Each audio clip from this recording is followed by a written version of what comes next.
Screen saya boleh ya? Boleh, Pada.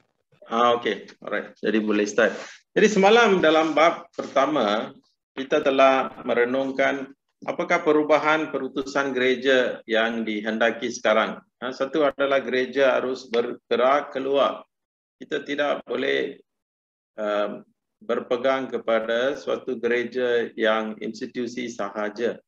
Kita harus keluar di mana umat hidup, di mana manusia sengsara. Injil mestilah dibawa ke tempat di mana mereka berada. Dan di situlah juga kadang-kadang kita terpaksa bersikap terbuka apabila kita melayani mereka. Dan dalam tugas ini pasti kita akan menjadi kotor juga kadang-kadang. Sebab kalau kita bekerja dengan orang lain, kita juga kena kotorkan diri sendiri juga. Bukan dengan dosa, tapi tangan akan menjadi kotor lah. Ketika cara kita berbuat kerja, kita akan bersatu dengan mereka. Jadi dalam bab kedua pula, Bapak Paus akan menerangkan tentang beberapa masalah yang kita hadapi di dunia ini. Ini adalah krisis bersama. Dan dia bagikannya kepada dua pula. Okey. Yang pertama, ada dua lah bahagian yang dikatakan oleh Bapak Paus. Yang pertama sekali kita akan melihat cabaran dunia sekarang. Apakah cabaran yang dihadapi oleh segala pelosok dunia, semua manusia? Apakah masalah-masalah yang boleh kita lihat sebagai suatu penduduk di dunia sekarang? Dan bahagian kedua adalah apakah masalah yang dihadapi oleh pekerja pastoral, semua orang yang melakukan pewartaan dan penginjilan, apakah masalah yang dihadapi oleh mereka pula? Jadi dari segi dunia ini semua kebanyakannya kita dah tahulah. Tapi Bapak Paus hanya ingin memberikan penekanan lah bahawa inilah yang berlaku pada dunia masa ini. Yang pertama adalah walaupun ada kemajuan pesat di bidang kesihatan, pendidikan, komunikasi, namun kemiskinan wujud dan penyakit masih merebak juga. Dikatakan kebanyakan besar daripada penduduk di dunia masih hidup dengan wang lebih kurang RM5 sehari ya. Mereka tidak ada RM5 untuk hidup sehari pun mereka tidak ada. Terlalu miskin. Jadi manusia ketakutan di kebanyakan tempat. Sekarang COVID lagi mereka takut. Ada yang sudah putus asa. Ini berlaku di semua tempat bukan saja di negara mundur tetapi juga di negara-negara yang maju. Orang yang membunuh diri semakin meningkat, terutama sekali di kalangan remaja sekarang. Jadi ada sesuatu yang tak betul lah. Jadi kegembiraan hidup seringkali menjadi pudar. Kurangnya rasa hormat bagi sesama. Ini terutama sekali di Eropah dan di negara-negara barat, di mana orang boleh buat apa yang mereka suka, tidak perlu hormat orang lain. Kekerasan meningkat dan ketidakseimbangan juga meningkat juga. Jadi dunia pengetahuan dan informasi telah membawa bersama kekuasaan yang sering tak bernama. Jadi yang inilah yang menjadi masalah sekarang. Kita tidak tahu yang mana berita benar atau berita palsu. Kadang-kadang yang benar macam palsu, kadang-kadang yang palsu macam benar. Kadang-kadang kalau saya sendiri pun, kalau saya hantar surat daripada gereja, saya email pun orang akan tanya saya, ini benar ke tak benar? Jadi susah untuk kita katakan yang mana benar atau tidak benar sekarang. Jadi dalam keadaan begini, apakah yang Bapak Paus kata? Yang pertama, kita haruslah menolak atau berkata tidak kepada ekonomi pengucilan. Pengucilan ini bermakna bahawa manusia dianggap sebagai bahan konsumer yang boleh diguna dan dibuang. Ini masih menjadi salah satu daripada masalah. Negara kita pun sama juga. Apabila kita selalu bercakap tentang pekerja asing, memang kebanyakan negara lah, bukan hanya Malaysia, kebanyakan negara mereka tidak mempunyai suatu sistem yang baik untuk menjaga pekerja asing. Mereka hanya diguna dan dibuang sahaja. Jadi bila kita melihat pengucilan ini, mereka yang dikucil bukan lagi yang miskin miskin, tercabut hak atau masyarakat pinggiran. Mereka kini bukan lagi sebahagian daripada masyarakat. Jadi ini masalah dia sekarang. Mereka ini dilihat bukan manusia. Mereka tidak mempunyai hak apa-apa. Ini juga kes bagi pelarian juga. Setiap kali ada perang saudara atau perang dingin di dalam sebuah negara, ramai orang menjadi pelarian. Dan mereka tidak mempunyai hak. Mereka tidak mempunyai apa-apa bantuan. Hanya masyarakat antarabangsa yang menolong mereka. Jadi kadang-kadang kita juga menjadi peka kepada jeritan penderitaan dan merasa bahawa tugas membantu mereka adalah kerja orang lain. Ini adalah perubahan yang didapati dalam masyarakat hari ini ya. Apabila ada suatu masalah, kita merasa bahawa orang lain yang harus menolong. Saya sendiri pun kadang-kadang serba salah. Hari itu saya bawa kereta, tengok tiba-tiba ada seorang yang tayar pancit di tepi jalan. Saya nak berhenti, nak tolong dia tukar tayar pun sekarang COVID tak boleh.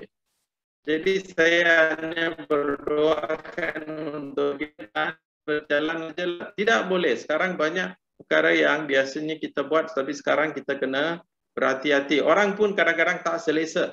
Itu pun kita kena faham juga. Kadang-kadang mereka pun tidak mau kita membantu mereka. Jadi budaya kesejahteraan telah mematikan perasaan kita dan bergairah ketika pasar menawarkan sesuatu yang baru. Jadi apa yang menarik perhatian kita adalah apa yang baru di pasar sekarang. Apakah yang terbaru di Lazada atau Shopee, itu yang memberikan kita lebih kepuasan. Okay? Ini adalah ekonomi. Ekonomi ini menarik orang yang boleh membeli atau berguna dan dia mengucilkan orang yang tidak boleh membeli atau tidak melakukan sesuatu baginya. Yang kedua adalah wang. Kita suka ke tak suka, hari ini wang ini sudah diberikan terlalu banyak kuasa. Adakah wang mempunyai kuasa? Jawapannya tidak ada. Dia dicipta, dicetak untuk membantu manusia dalam perniagaan, untuk beli jual. Itu sahaja untuk kegunaan manusia. Tapi hari ini kita telah membuat wang sebagai lembu emas. Kita ingin memujanya. Okay? Jadi penyangkalan atas kepentingan manusia. Ramai orang sekarang yang buat tipu hela, scam.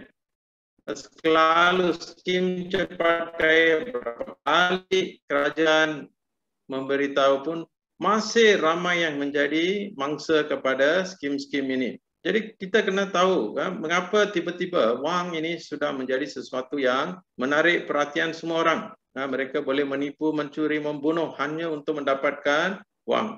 Dan segelintir yang kaya memonopoli ekonomi dan menolak hak-hak negara serta kesejahteraan umum. Walaupun di India pun sama, dikatakan 10% daripada penduduk India memiliki 90% daripada harta. Dan yang 90% yang lagi kena kongsi 10% saja. Jadi ini bukan saja di India, tapi banyak negara sekarang, itulah masalah dia. Tak seimbang. Orang inginkan wang. Semua mencari wang sahaja. Okay? Dan terikat kepada wang saja. Wang juga adalah sistem yang menguasai, bukan melayani. Jadi orang menolak etika dan Allah. Jadi tidak berkongsi kekayaan dengan orang miskin adalah mencuri dari mereka. Dan wang harus melayani, bukan menguasai.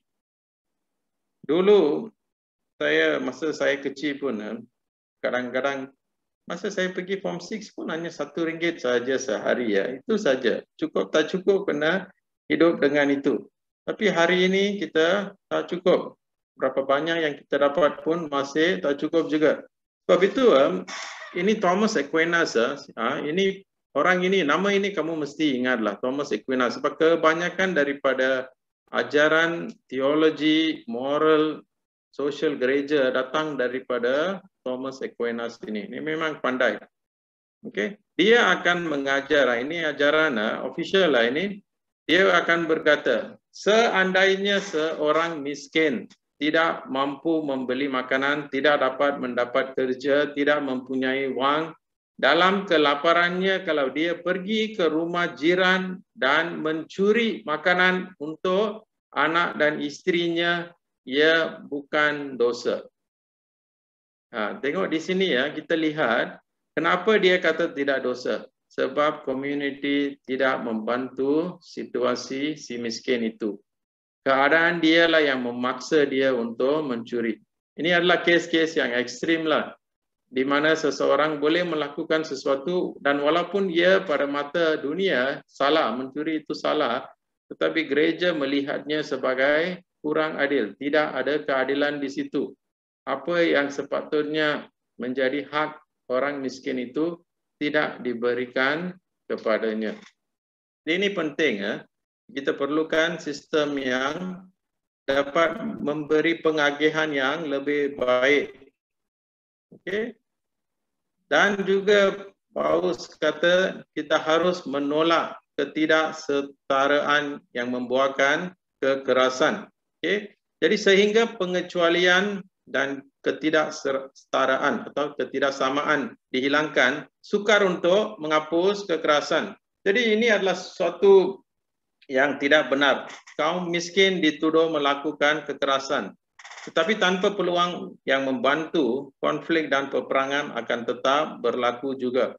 Walaupun kalau besok satu lagi peperangan meletus, biasanya orang yang kaya yang memberikan orang-orang miskin atau orang-orang yang bergaduh itu senjata-senjata.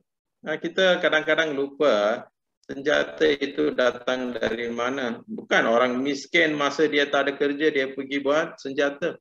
Biasanya negara-negara besar atau company-company besar yang membuat senjata ini, mereka yang menjual. Kalau tak ada peperangan, mereka bankrupt. Jadi tiba-tiba kamu tengok, tiba-tiba ada suatu peperangan di sini atau di peperangan di sana. Barulah dia boleh jual lah semua senjata baru yang telah dicipta. Sebab itu dikatakan senjata dan kekerasan mencipta senjata serta kekerasan dan konflik yang dua-dua ini macam adik-beradik ya. Senjata datang aja, kekerasan akan datang bersama. Jadi kita tidak boleh menggunakan pendidikan sebagai jalan penyelesaian untuk membuat mereka jinak dan tidak berbahaya. Di kebanyakan negara sekarang sudah ada lebih pengetahuan. Jadi orang ingin belajar. Kalau kamu lihat bila saya pergi ke India pun sama, di kawasan-kawasan kampung, mereka semua duduk di lantai saja, pasir ya.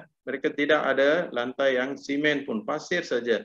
Tetapi mereka ingin belajar. Kenapa? Sebab mereka sedar bahawa hanya pendidikan yang boleh menaik tarafkan kehidupan mereka. Di Afrika pun sama. Ya, kadang-kadang di negara-negara miskin, mereka lebih menghargai pendidikan. Sebab mereka melihatnya sebagai peluang untuk masa depan yang lebih cerah. Tetapi di negara-negara yang sudah maju atau macam Malaysia dan negara-negara Eropah, pendidikan dilihat sebagai sesuatu yang terpaksa dibuat. Kamu ini hidup di negara ini, jadi sistemnya berkata kamu harus belajar selama 11 tahun, jadi mereka pun belajar. Tapi selepas itu adakah apa yang dia belajar itu, pengetahuan itu memberikan dia faedah ke tak? Itu tak kisah. Sebab kerajaan cakap 11 tahun, kita pun ikut 11 tahun. Tapi di negara-negara lain yang miskin terutamanya, mereka ingin belajar. Mereka ingin menggunakan peluang untuk keluar daripada kemiskinan itu. Okay? Dan ada juga beberapa perubahan budaya juga. Okay? Jadi cabaran berbentuk serangan terhadap kebebasan agama atau penganiayaan terhadap orang Kristian. Orang Kristian adalah di antara agama yang masih menghadapi banyak penganiayaan di seluruh dunia. Sampai hari ini hanya orang-orang Kristian, tetapi ia tidak dilaporkan. Di banyak negara masih berlaku. Okay? Dan masyarakat hari ini juga memberikan keutamaan kepada yang luaran, yang serta-merta, yang kelihatan, yang cepat, yang sementara. Itulah yang orang inginkan. Sebab itu kalau macam handphone saya pun beberapa tahun lalu, handphone saya masih baik. Tetapi setiap kali dia update, phone akan kata, okay, kamu kena update software baru, update software baru, update software baru. Setiap kali dia update, dia ambil memory. Dan selepas beberapa tahun dia akan kata, memory kamu tak cukup, kena tukar. Jadi pakai cara inilah yang sekarang kita berfikir. Kita hanya guna sekejap sahaja, kemudian kita buang. Dan cara pemikiran inilah yang sudah memasuki pekerjaan, perkahwinan, agama, dan semua aspek kehidupan yang lain. Kita hanya inginkan sesuatu yang cepat dan sementara. Alright? Jadi yang benar ditolak demi penampilan. Penampilan ini pentinglah sekarang. Orang lebih suka melihat sesuatu yang cantik daripada yang tidak cantik. Okay. Jadi media massa juga, walaupun dia baik, dia memberikan pengaruh negatif. Jadi kita pun boleh tanya, yang mana berita hangat? Ekonomi atau kehidupan manusia? Kebanyakannya ekonomi sahaja. Kebanyakan negara di dunia ini, yang penting adalah ekonomi sahaja. Bukan kehidupan manusia atau bukan menaikkan taraf hidup manusia sejagat. Okay? Jadi masalah dia adalah globalization atau globalisasi. Globalisasi ini berlaku dengan lebih cepat selepas Perang Dunia Kedua apabila barangan di suatu negara boleh diterima di negara lain. Apabila semua negara di dunia terpaksa membuka pasaran mereka kepada pelabur-pelabur asing. Ini masalah dia. Ia telah mempercepatkan kemerosotan budaya, cara fikiran dan kehidupan. Jadi ada 3 jenis globalisasi ini, 3 jenis. Satu adalah sektor ekonomi. Kalau kamu pergi ke suatu kawasan yang paling mundur pun, kamu kata Coca-Cola dulu mereka akan tahu tempat yang paling mundur pun, barang-barang yang dijual di tempat lain mereka tahu. Okay? Politik pun sama. Kita guna cara politik dari satu tempat dan kita gunakannya di tempat yang lain. Budaya pun sama.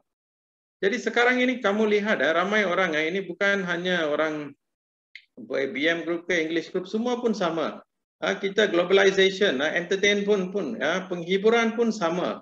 Ramai yang suka tengok cerita Korea sekarang.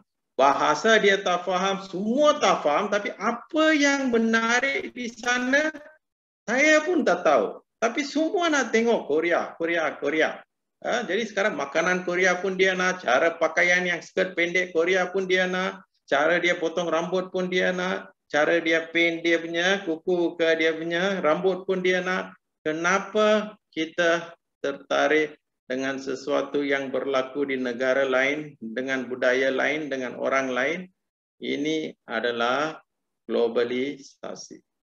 Suatu sistem yang dimulakan di suatu tempat tetapi ia berfungsi secara antarabangsa. Jadi ia mempunyai pengaruh yang cukup kuat pada hari ini media massa ini. Okey. Jadi iman Katolik juga dicabar oleh pergerakan agama baru, sama ada fundamentalisme atau tanpa Tuhan. Fundamentalisme adalah mengambil segala ajaran daripada Alkitab sebagai suatu yang asas. Alkitab kata ini tak boleh, mereka kata tak boleh. Ini boleh, mereka kata boleh. Semuanya ikut apa yang tertulis. Ini bahaya, ini tafsiran yang bahaya. Atau di ekstrim yang lain adalah orang hidup tanpa Tuhan. Jadi hari ini mereka tidak mau kata tanpa Tuhan.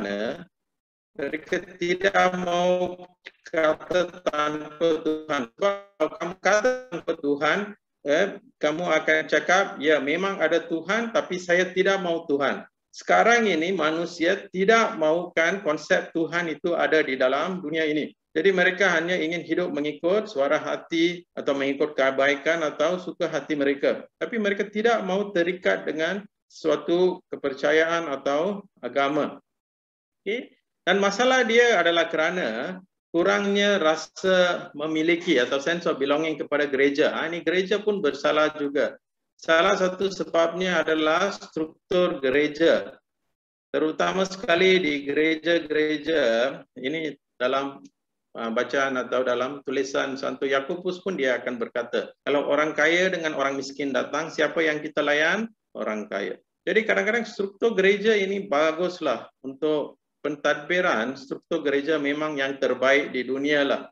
Tetapi kadang-kadang struktur ini juga menjadi suatu kelemahan. Apabila manusia tidak boleh diterima sebagai suatu community lah. Kita berfungsi sebagai pentadbiran sahaja. Yang kedua adalah suasana kurang sahabat. Yang ini pun kita tidak boleh menafikan.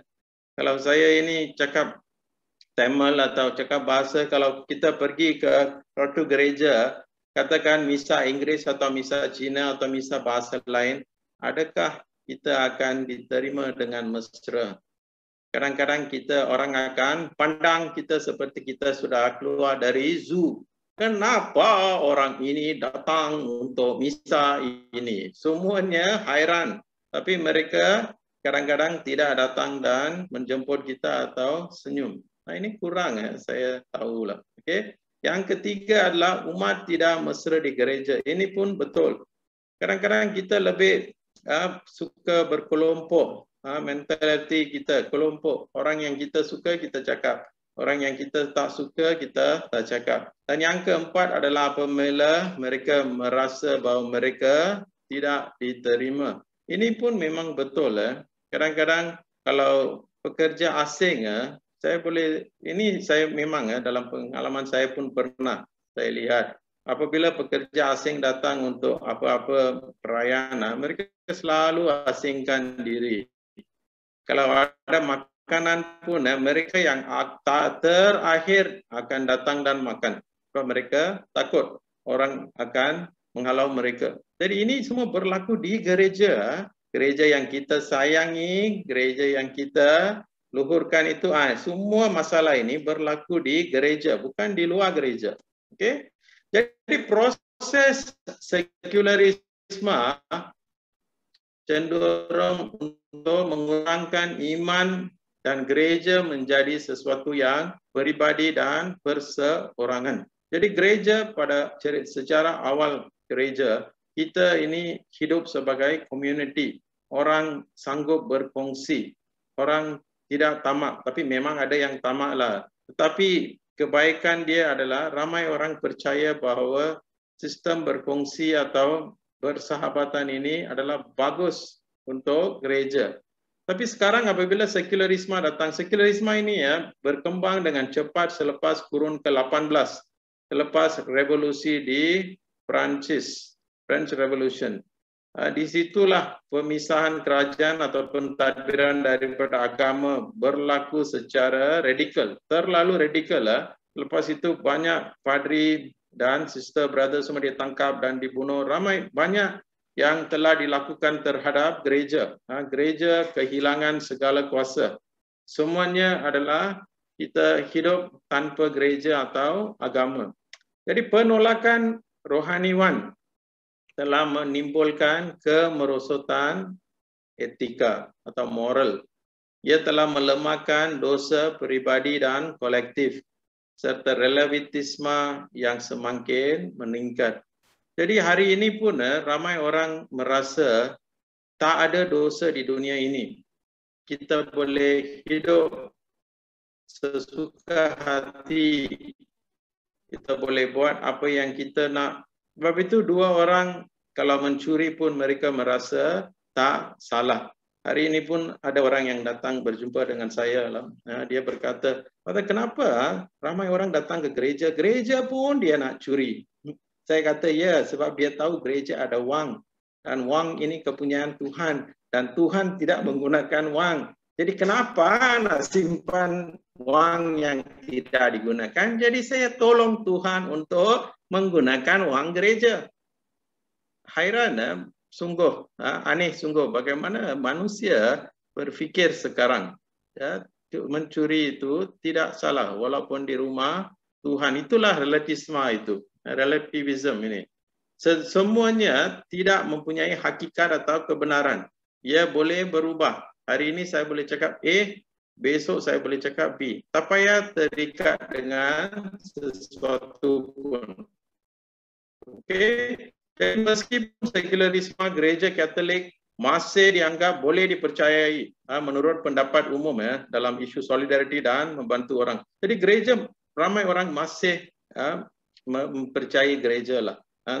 Di negara ini pun kebanyakan daripada orang-orang yang datang daripada sekolah mau balik, mereka masih memberikan banyak rasa syukur kepada sekolah-sekolah mau balik. Sebab ramai daripada orang-orang yang belajar dari sekolah mubalik hari ini ya, mereka sudah maju dalam kehidupan mereka, taraf hidup mereka lebih baik hari ini. Okey. Jadi keluarga. Jadi masalah keluarga yang ini kamu semua sudah pakar lah. Krisis budaya. Perkahwinan dilihat sebagai bentuk kepuasan emosional yang dapat dibangun dan diubah mengikut kehendak. Jadi individualisme dan globalisasi melemahkan perkembangan dan kestabilan hubungan antara peribadi dan perhubungan di keluarga. Jadi kegiatan pastoral harus menuntut dan menyokong persekutuan yang menyembuhkan, mendukung ikatan antara pribadi. Jadi dalam isu ini ya, kita tidak boleh menutup mata.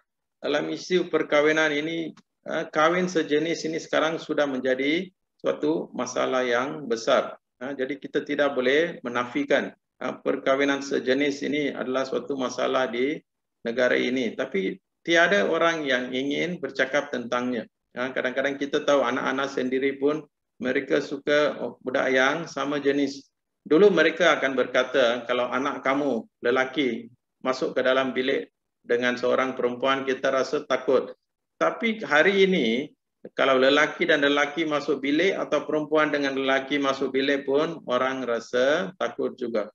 Sebab ada perubahan dalam cara manusia melihat diri sendiri dan diri orang lain. Okey. Jadi, apakah cabaran-cabaran terhadap inculturation agak iman ini? Inculturasi ini apa arti dia? Ini bermakna kita ini hidup di dalam suatu budaya. Dan apabila kita memeluk agama Katolik, tak bermakna budaya cara hidup kita itu kita buang. Tidak. Kita akan menghidupkan Yesus, penginjilan di dalam budaya yang kita hidup itu. Sebab itu setiap budaya dan kumpulan sosial perlu diteliti. Ada kebudayaan, ada cara hidup atau apa yang buat itu, mereka boleh diterima sebagai pesan daripada Injil. Jadi yang ini kita terima. Tetapi kalau ia bertentangan, kita tidak boleh terima. Sebab itu kita tidak boleh terima semua yang ada di dalam sesuatu kebudayaan. Tetapi apa yang baik, kita boleh memberikannya nilai sebab ia juga diterangi oleh Injil Yesus juga. Jadi Injil harus diberikan kepada dengan mengevangelisasi budaya.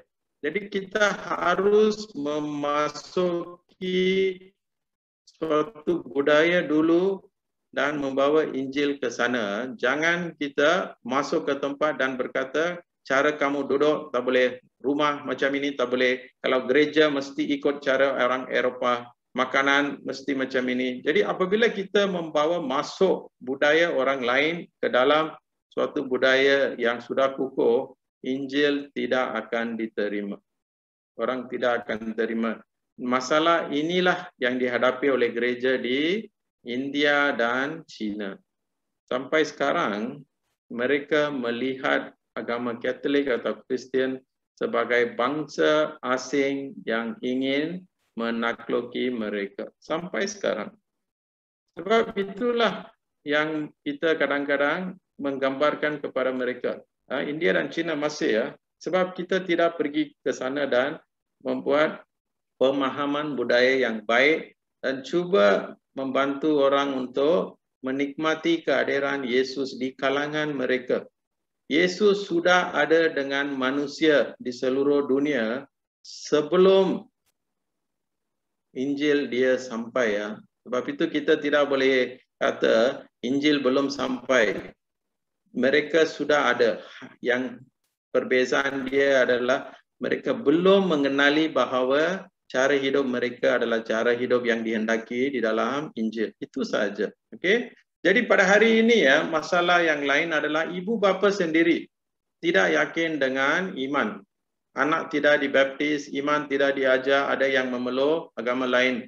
Dan kita sebenarnya kalau kita benar-benar sayangkan Yesus dan gereja, Kita tidak boleh berkata dan tak kata, tak apalah, apa nak buat, anak sudah buat kesilapan. Tak boleh, tak boleh. Jangan memberi alasan.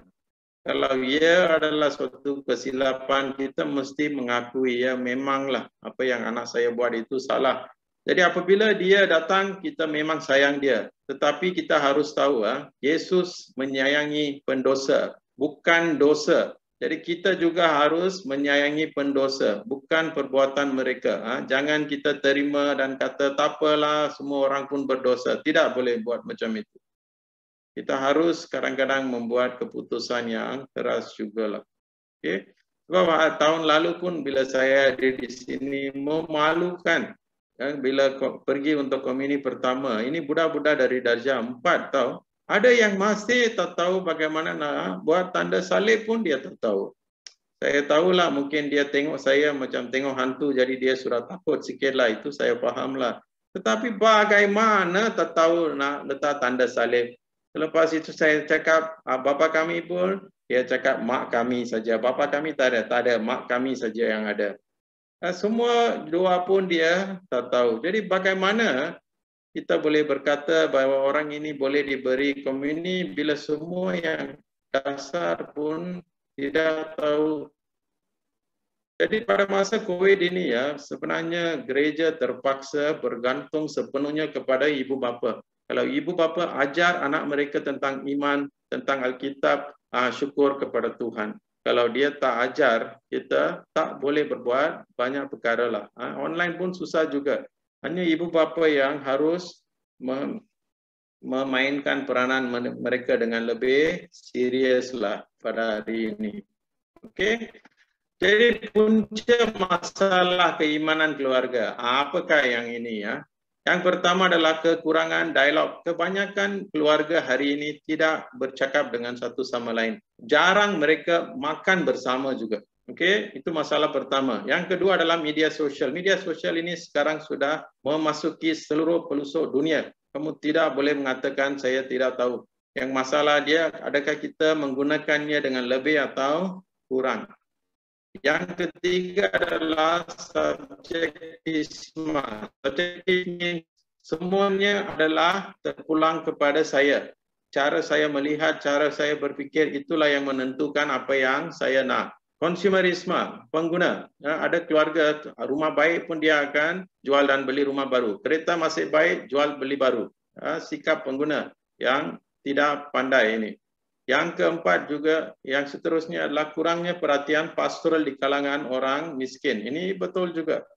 Kadang-kadang orang-orang miskin diabaikan.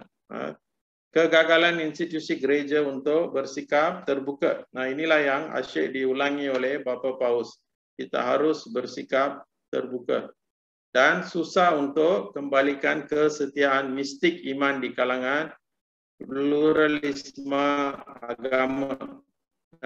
Pluralisme agama bermakna banyak agama di dunia inilah. Plural lah, ada lebih daripada satu. Tetapi yang bahaya adalah apabila kita katakan semua agama di dunia ini adalah sama. Tidak betul. Semua agama di dunia ini mengajar kita berbuat baik. Betul.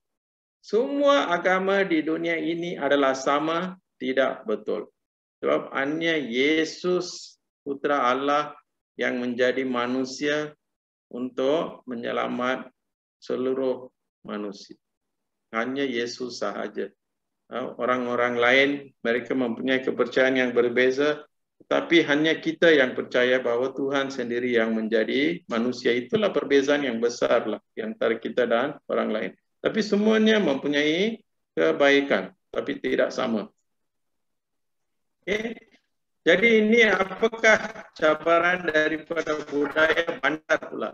Jadi dalam perjanjian lama, Allah tinggal di antara manusia. Jadi untuk orang-orang Israel, orang Yahudi, bait Allah itu melambangkan, itu adalah tempat apa untuk mereka, keagamaan mereka, pusat agama. Yang kedua adalah pusat pentadbiran. Okay, jadi yang kedua-dua ini pun adalah di Jerusalem. Sebab itu apabila Babylon akan memusnahkan bait Allah, semuanya sudah jatuh. Kemudian apabila 70 AD ya, 70 tahun Masehi, Apabila Roma pula yang akan menghancurkan, menghapuskan, merobohkan bait Allah bagi kali yang kedua, mereka tidak boleh bersatu selepas itu.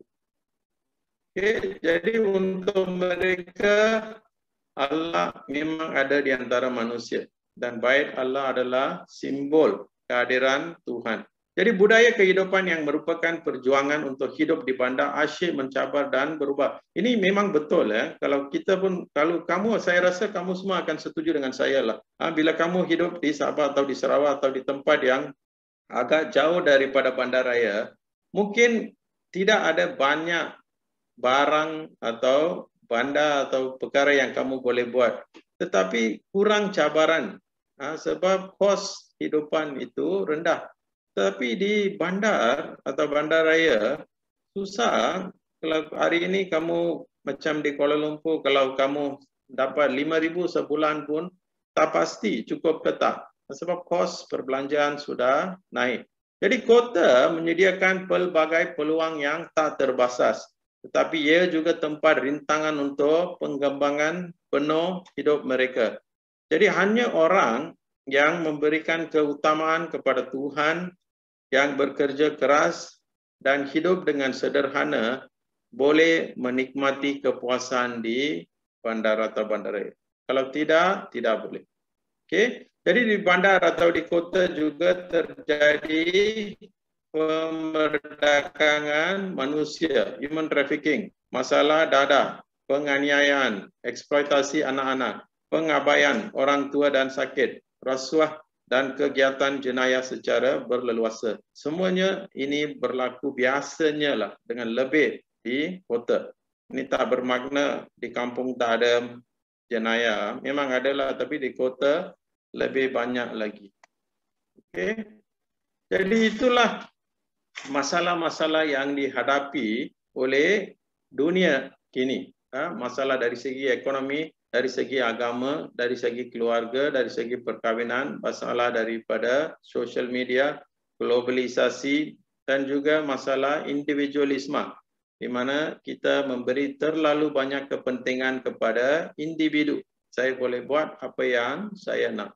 Sekarang ini pula kita lihat bahagian yang kedua adalah cabaran yang dihadapi oleh pekerja pastoral pula. Okay? Jadi sumbangan pewarta Injil amat besarlah. Walaupun kadang-kadang ia melukakan juga. Jadi kalau ada sesiapa yang boleh berkata kamu ini membuat pelayanan sampai sekarang kamu belum dilukai ya, mungkin kamu belum sampai ke Golgota. Bila kamu sampai ke Golgota kamu akan dapat itu. Ini kita akan dapat. Sebab Yesus sendiri telah sengsara. Kita juga akan mendapat nasib yang sama apabila kita mengikut Yesus dengan lebih dekat lagi. Okey. Jadi Bapa Paus bermula dengan berkata kita haruslah berkata ya kepada cabaran kerohanian. Kerohanian pewarta Injil. Okey. Jadi kebebasan peribadi dan hidup selesa melihat pastoral sebagai tambahan kepada kehidupan. Okey, ini adalah apabila orang hanya macam Yesus akan berkata dalam Yohanes bab 10, di antara gembala baik dan pekerja upahan. Ya, inilah orang yang membuat pastoral pun sama. Ada yang gembala baik, ada yang pekerja upahan. Jadi apakah yang masalah di sini? Satu adalah penekanan kepada individualisme. Tengok dalam gereja pun individualisme boleh masuk ya. Saya hanya nak buat apa yang saya suka. Yang kedua adalah krisis identity. Kadang-kadang apabila kita melakukan perkara yang sama untuk tempoh yang terlalu lama, kita tidak tahu siapakah diri saya dan tidak ada pertumbuhan. Dan yang ketiga adalah semangat yang kendur dan pudar. Jadi kalau kita tidak menyemarakkan semangat kita, selepas beberapa tahun ia akan menjadi pudar. Kita suka tak suka, ia akan turun juga. Okay? Alright. Jadi media dan lingkaran intelek was-was mengenai pesan gereja. Okey, jadi ramai pekerja pastoral walaupun berdoa mengidap semacam rasa rendah diri yang membuat mereka menyembunyikan identiti dan keyakinan mereka. Jadi kadang-kadang ini juga benar untuk para padri atau brother dan sister juga. Mereka memang ditabiskan, tetapi pentabisan tidak akan membuat kita atau tidak akan membuat kita macam Superman. Semua orang yang sudah ditabis bukan Superman. Mereka masih mempunyai kelemahan sendiri. Dan kadang-kadang apabila mereka melakukan pelayanan, ini rasa rendah diri ini akan keluar. Mereka rasa bahawa mereka ini tak cukup atau orang lain boleh melakukan perkara yang lebih baik. Apabila perasaan sedemikian datang, habislah. Jadi dalam pelayanan itu, mereka tidak akan fokus kepada Injil Kristus, tapi mereka hanya akan melihat diri sendiri sahaja, menyembunyikan identiti mereka sahaja. Jadi mereka tidak bahagia serta tidak mengenal misi evangelisasi dengan identiti, dan ini melemahkan komitmen mereka. Jadi sebagai orang yang dihantar oleh Yesus, kita harus terima hakikat bahawa kita mempunyai kelemahan. Tetapi itu bukanlah yang dilihat oleh Tuhan. Sebab itu ia benar apabila orang berkata, Tuhan tahu dosa dan kelemahan kita. Tetapi Tuhan memanggil kita dengan nama kita. Kita boleh lihat dalam Perjanjian Lama dan Baru. Tuhan memanggil manusia dengan nama mereka.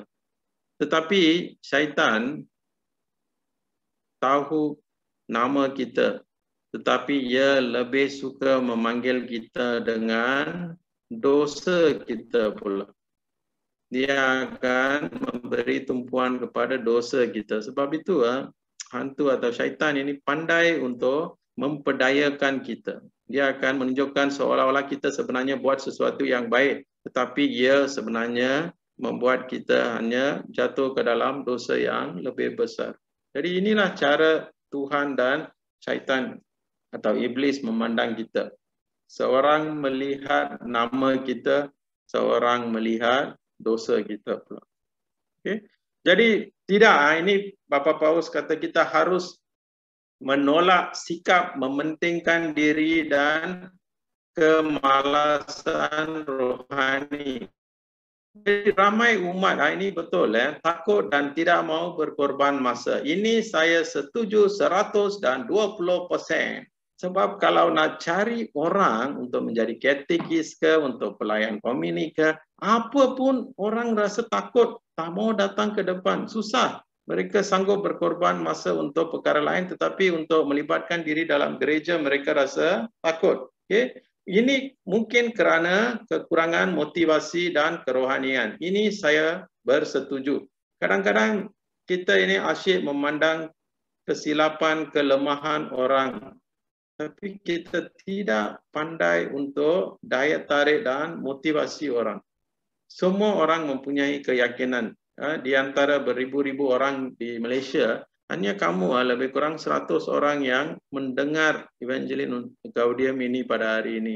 Jadi Yesus telah dengan hikmatnya, dengan cara dia sendiri telah memilih kamu untuk mengikuti kursus ini. Dia ingin memberi kamu motivasi, untuk memberikan kamu semangat untuk berusaha dengan lebih gigih untuk gereja. Tapi apakah yang kita ingin melakukan? Okey. Jadi yang menjadi masalah adalah kelelahan kerana projek yang tidak realistik dan kurang sabar untuk memberikan masa bagi pertumbuhan. Ini memang benar. Kadang-kadang ada orang yang melihat dirinya sebagai seorang yang berjaya atau gagal, memandangkan berapa projek yang dia telah habiskan. Hanya projek saja. Yang kedua adalah apabila kehilangan hubungan dengan orang dan terlalu tertumpu kepada organisasi daripada perjalanan yang mereka lakukan. Semua orang mempunyai cara hidup yang berbeza. Jadi bahagian yang ini Bapak Paulus akan memberikan jawapan dia di bab 4. Jadi kita akan melihat dengan lebih lanjut bila kita sampai ke bab 4 ya. Jadi saya tak akan uraikan yang itulah di sini ya. Dan kelumpuhan rohaniah kerana mereka tak mampu menunggu. Ini semua adalah berkaitan dengan spirituality kita lah, kerohanian kita. Kadang-kadang kita inginkan sesuatu yang cepat, sesuatu yang segera, sesuatu yang memberikan kebaikan. Jadi kadang-kadang kita harus juga menunggu juga. Okey. Jadi terbentuk ancaman terbesar iaitu pragmatisme yang kabur. Ini dalam kehidupan gereja, di mana semua kelihatan berlangsung secara normal, padahal kenyataannya iman sedang menjadi lemah dan merosot menjadi kepicikan. Okey, inilah yang kadang-kadang kita hadapi di gereja Malaysia hari ini. Kita melihat gereja penuh, orang datang untuk misa, datang. Collection ada. Aktiviti ada. Jadi kita merasa seperti kita melakukan semuanya dengan betul. Sebenarnya tidak betul. Kita tidak boleh berpuas hati dengan 800 atau 900 orang yang datang ke gereja. Apa yang terjadi kepada 1 atau 200 yang tidak datang ke gereja, itu harus mengganggu kita. Kenapa mereka tidak datang? Kalau kita ada 2000 perkahwinan setahun, itu memang baik. Tetapi kita juga harus berfikir, kenapa 500 orang sudah kahwin di luar gereja dan tidak mau hidup sebagai Katolik lagi. Jadi kita juga haruslah melihat perkara-perkara yang berlaku di luar gereja, di luar dunia. Barulah kita akan faham sama adakah kita ini betul-betul menjadi pewarta pastoral yang baik dan yang efisien. Okay. Dan juga kini ada berkembang psikologi liang kubur yang perlahan-lahan mengubah umat Kristian menjadi mami-mami museum. Jadi kita ini seperti mayat yang berjalan, tidak bernyawa.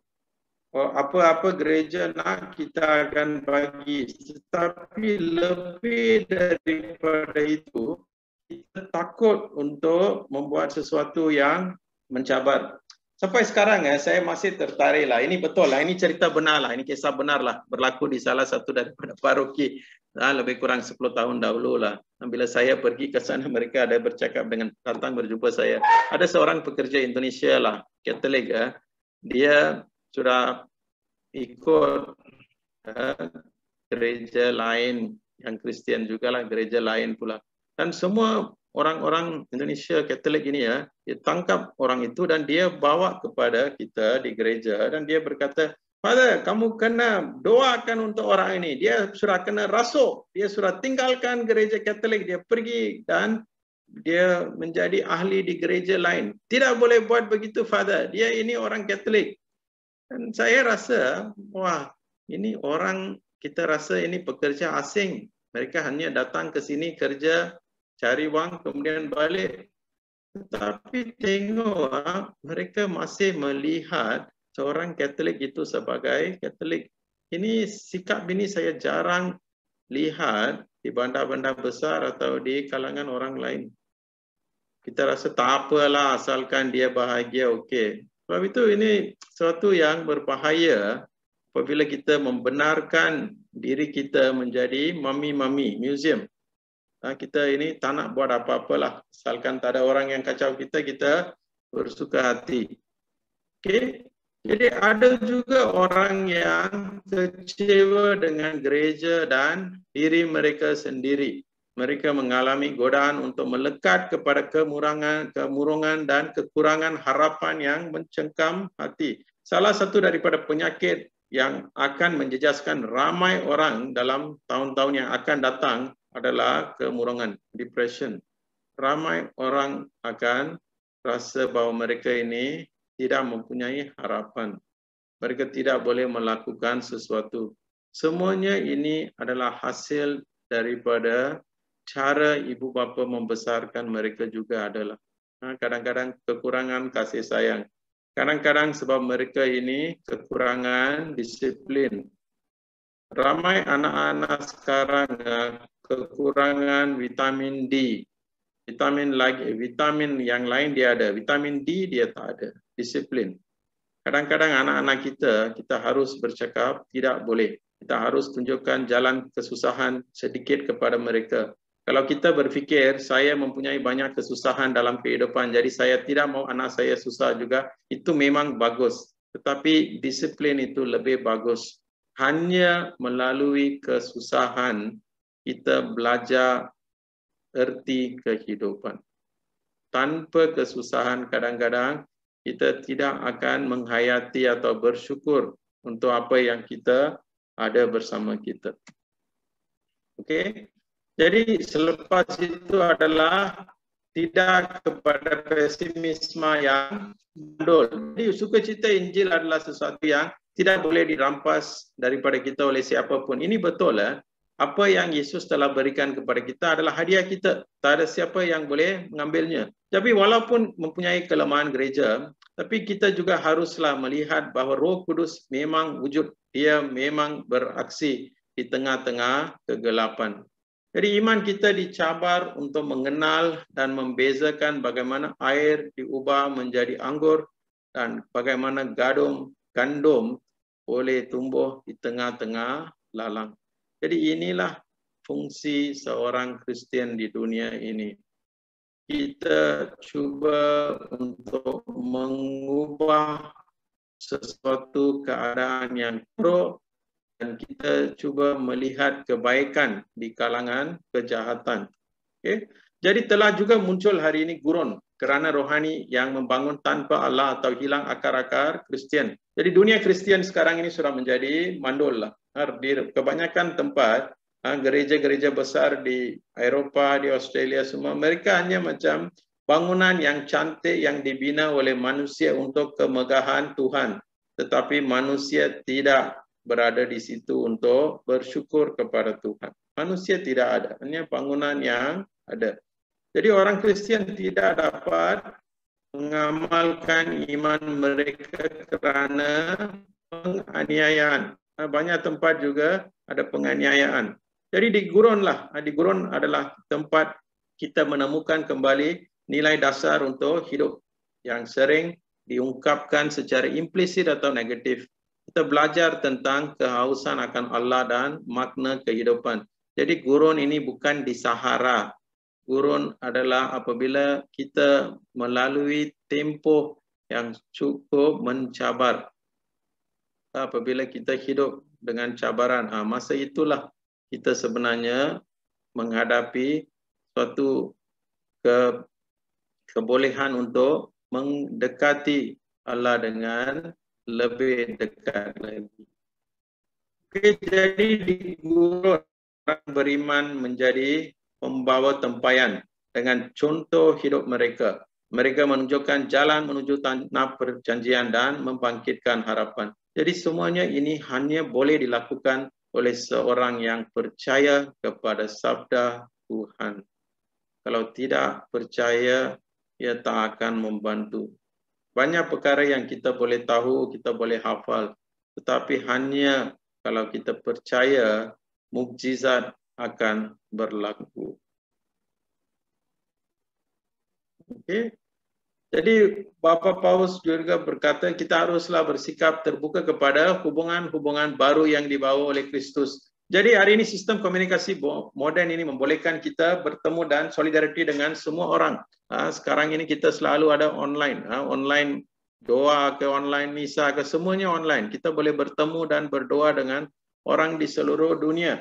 Jadi ini adalah sesuatu yang baik, peluang untuk kita bertemu dengan orang-orang lain.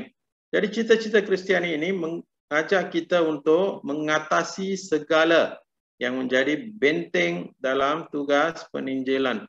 Ada yang menjauhkan diri dan berlindung dalam keselesaan pribadi. Ini adalah sesuatu yang benar. Ramai orang terlalu selesa hari ini. Kita harus keluar daripada keselesaan. Tukar program kita sedikit. Cuba membuat Yesus lebih penting dalam kehidupan kita. Okay. Jadi tiada penyelesaian yang dapat dijumpai jika melarikan diri dari hubungan peribadi dan komitmen dengan Allah. Ini betul Kita boleh berlari tetapi kita tidak boleh sembunyi daripada Tuhan. Berlari boleh, sembunyi tak boleh. Tuhan boleh melihat di manapun kita berada. Jadi penyembuhan dan pembebasan dijumpai melalui hubungan dengan manusia. Jadi memang betul lah kita dilukakan oleh manusia, tetapi di situlah juga penyembuhan juga kadang-kadang kita harus mendapat. Okay? Alright. Jadi tidak kepada keduniawian rohani. Jadi bila kita mengambil cara dunia pula. Apakah ini bermakna? Keduniaan rohani yang bersembunyi di balik penampilan yang saleh dan kasih kepada gereja bukan mencari kemuliaan Allah melainkan kemuliaan manusia dan kesejahteraan peribadi. Memang betul. Ramai orang yang datang ke gereja mempunyai niat yang berbeza. Ada yang datang ke gereja sebab mereka ingin menunjukkan bahawa mereka ini boleh baca, boleh nyanyi, semuanya dia buat di gereja. Tetapi di luar gereja, mereka ini hidup merana.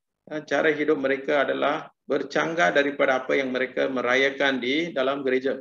Jadi keduniawian ini adalah cara halus untuk mencari kepentingan sendiri, bukan kepentingan Yesus.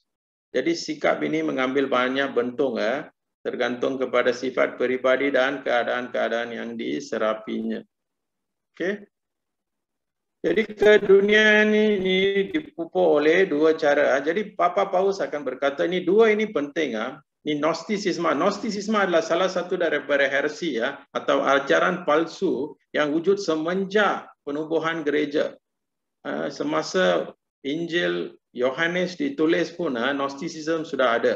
Jadi apakah itu Gnostisisme? Gnostisisme bermakna iman subjektif murni yang hanya mementingkan pengalaman atau pengetahuan tertentu yang dianggap menghibur dan memberi pencerahan, tetapi akhirnya memenjarakan orang pada fikiran dan perasaannya sendiri. Dalam perkataan yang singkat, ia bermakna, saya ini mempunyai sesuatu pengetahuan tentang Tuhan, jadi saya boleh diselamatkan. Kamu tidak mempunyai pengetahuan, kamu tidak boleh diselamatkan. Gnosticism. Okay? Yang kedua, ajaran ini juga berkata, hanya yang rohani adalah baik. Tubuh ini adalah sesuatu yang tak baik. Sebab mereka berkata kita berdosa sebab kehendak tubuh kita. Kita nak memuaskan tubuh kita, nafsu kita. Sebab itu kita berdosa. Jadi ajaran ini berkata tidak. Kalau kita tidak mempunyai badan, kita tak akan dosa. Jadi roh kita baik. Tapi badan kita tak baik. Okey. Yang kedua adalah, jadi yang pertama adalah tentang pemikiran. Yang kedua adalah Neoplatonism. Ini masa kurun yang ketiga, kurun yang keempat semua. Ramai orang memberi ajaran ini bahawa kita boleh menyelamatkan diri dengan kekuatan sendiri dan merasa kita ini lebih unggul daripada orang-orang lain kerana kita lebih setia kepada ajaran gereja. Jadi inilah yang dikatakan, saya ini dengan kesungguhan saya, dengan cara hidup saya boleh menyelamatkan diri saya. Jadi kedua-dua sikap ini tidak peduli pada Yesus atau sesama. Satu adalah tentang pengetahuan. Satu adalah kita boleh bekerja dan boleh menyelamatkan diri sendiri. Tidak perlu penyelamat lain.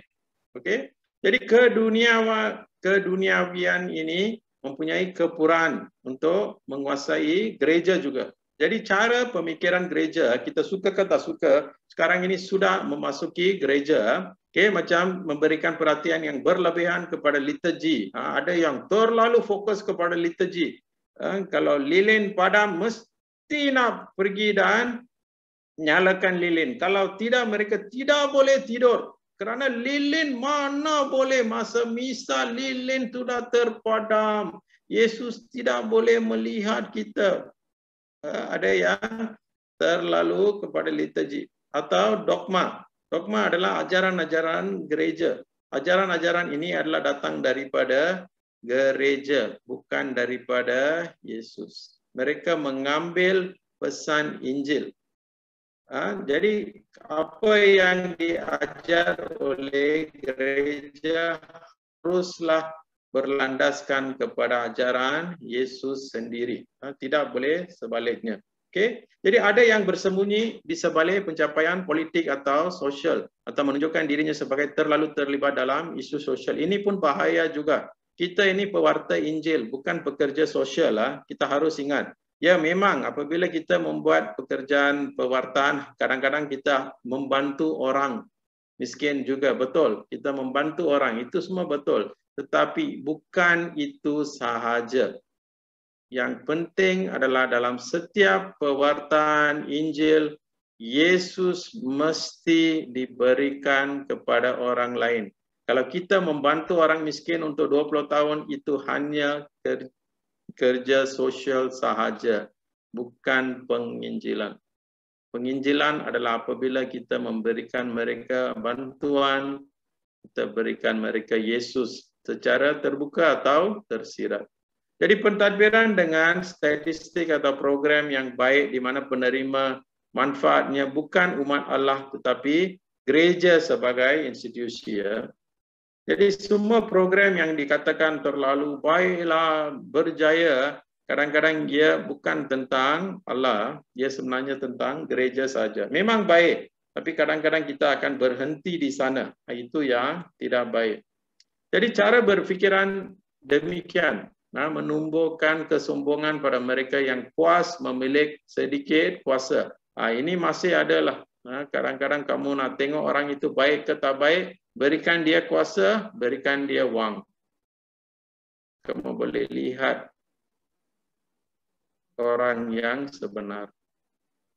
Jadi kita juga berpuas diri dalam fantasi, dunia khayalan dan kehilangan hubungan dengan kehidupan nyata dan kesulitan-kesulitan orang. Jadi hati mereka terbuka hanya pada pandangan sendiri yang terbatas dan mementingkan diri sendiri sehingga mereka tidak belajar dari dosa mereka atau terbuka kepada pengampunan. Jadi kita harus keluar dari diri kita sendiri dan berjalan menuju Kristus. Okay? Dan tidak kepada perang di antara kita. Ini pun penting. Kadang-kadang kita ini sibuk bergaduh dengan satu sama lain. Okay? Individualisme telah memecah bahagikan dunia sehingga konflik lama dibangkitkan sebagai alasan agenda mereka. Sebab itu kadang-kadang kita lihat hari ini pun bila kekerasan atau tunjuk perasaan kadang-kadang tiba-tiba muncul. Kamu lihat kadang-kadang ia adalah sesuatu yang berlaku bila 50 tahun dahulu, 80 tahun dahulu, kadang-kadang 2000 tahun dahulu. Tetapi kenapa sampai sekarang dia dibangkitkan? Sebab manusia menggunakan ia sebagai alasan untuk agenda mereka sendiri. Apa yang telah berlaku di masa silam tidak boleh diperbaiki oleh kita, tetapi kita boleh mengulanginya. Kita tidak boleh membaiki apa yang berlaku di masa silam, tapi kita boleh membuatnya sekali lagi. Itulah yang dilakukan kebanyakan daripada pemimpin negara. Mereka hanya melakukan kesilapan yang sama sahaja. Jadi cabaran kita adalah untuk menjadi pendamai yang memancarkan persekutuan persaudaraan. Jadi mereka yang terluka, seperti yang saya kata, perpecahan sejarah, menemui kesulitan untuk menerima ajakan untuk pengampunan dan rekonsiliasi kerana mereka berfikir bahawa kita mengabaikan kepedihan mereka. Alright, jadi kesaksian ini hanya akan menjadi sesuatu realiti apabila ia menyatukan komuniti yang mempunyai luka yang dalam. Memang susah, bukan senang untuk menyembuhkan luka, memang susah. Tapi kita harus cuba juga. Sebab itulah kita jangan jemu, berbuat baik dan berdoa untuk orang adalah langkah indah menuju kasih dan evangelisasi. Okay? Jadi ini adalah tentangan daripada cabaran daripada gereja lain pula. Kadang-kadang kita hari ini tidak mempunyai pengalaman atau pengetahuan tentang gereja-gereja atau tentang pelayanan di gereja. Okey, ia harus berkembang dengan lebih lain. Jadi apakah penghalang? Tiada formasi yang mencukupi bagi umat. Ini selalu akan bangkitlah setiap kali kita ada perjumpaan, ini yang dikatakan. Formasi tidak mencukupi. Yang kedua adalah tiada ruang bagi mereka memberi pendapat kerana klerikalisme. Klerikalisme ini adalah sistem di mana padri adalah raja. Apa yang dia katakan, kamu kotakan. Itulah klerikalisme. Ini adalah sebab atau punca pertama mengapa gereja menjadi lemah hari ini. Klerikalisme. Orang tidak mau mempercayai padri atau orang yang mentadbir gereja. Okey. Jadi sumbangan, Pope juga cakap sumbangan penting, kaum wanita harus menyediakan lebih banyak peluang bagi mereka juga. Sebenarnya betul lah hari ini banyak perkara hanya peluang, hanya perempuan yang masuk. Hari ini session pun kalau kamu nak tengok lelaki lebih ke perempuan lebih, saya rasa mungkin perempuan yang lebih yang mengikuti kursus ini juga. Okey. Jadi martabat semua orang datang daripada pembaptisan.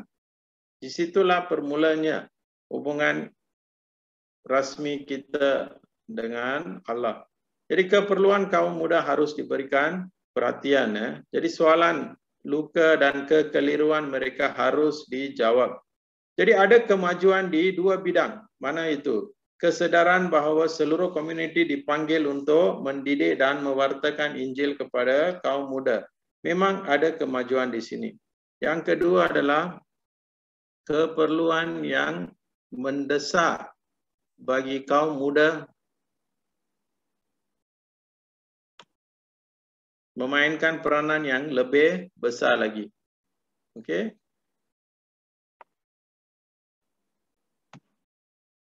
Alright. Okay. Jadi terdapat kekurangan orang menyahut panggilan imamat dan hidup bakti kerana kekurangan semangat kerasulan dan tiada daya tarik. Jadi kita pada masa ini mempunyai krisis panggilan jugalah. Sebab ramai orang tidak tertarik dengan cara hidup seorang padri atau sister. Memang betul. Kalau mereka datang pun, dia datang sebab dia boleh hidup dengan selesa dan tak payah buat apa-apa pun semua disediakan. Betul saya cakap. Semua nak jadi, kalau diantara nak kahwin dan jadi father lagi senang. Kahwin lebih susah. Betul saya cakap. Tapi hari ini masalah dia besar sebab ramai orang tak nak kahwin. Kalau kahwin pun anak hanya satu atau dua orang sahaja. Jadi masa depan nanti kita akan mempunyai suatu krisis yang besar sebab tak ada orang untuk menjadi father atau sister. Ia akan datang. Satu masa nanti kita akan dapat krisis ini juga. Okay? Jadi walaupun panggilan kurang, tapi proses yang lebih baik diperlukan untuk memilih calon ke seminari. Ini penting. Jangan kita asyik ingat tentang kuantiti. Sebenarnya yang penting adalah quality yang keluar. Okay? Jadi tantangan atau cabaran boleh dan harus diatasi. Harus bersikap realistik tanpa kehilangan sukacita, keberanian, komitmen dan penuh harapan. Tidak harus membiarkan diri kita dirompak dari semangat perutusan. Okey? Jadi itulah perkongsian saya untuk hari ini. Jadi bab kedua ini penting sebab ia meletakkan kita di tempat realiti hari ini. Kenyataan di manakah kita berada pada hari ini, pada zaman ini, apakah cabaran-cabaran yang kita hadapi daripada dunia, dan juga apakah cabaran-cabaran yang dihadapi oleh pekerja pastoral atau orang-orang yang terlibat di gereja. Kedua-dua inilah yang akan menentukan bagaimana gereja akan menuju ke masa depan. Okay? Jadi bagi bab ini, dua soalan yang saya sediakan. Yang pertama adalah pada pendapat anda, apakah cabaran paling serius? Jadi kamu hanya boleh berkata satu sahaja.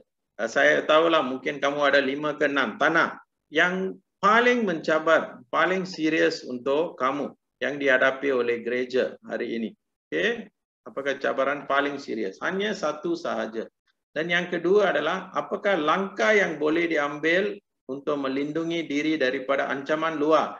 Ini adalah daripada dunia dan ancaman dalaman pula. Dalaman adalah daripada gereja. Okey, daripada sebagai pekerja pastoral lah. Apakah yang kita boleh lakukan untuk melindungi diri? Ini dua jawapanlah sebenarnya.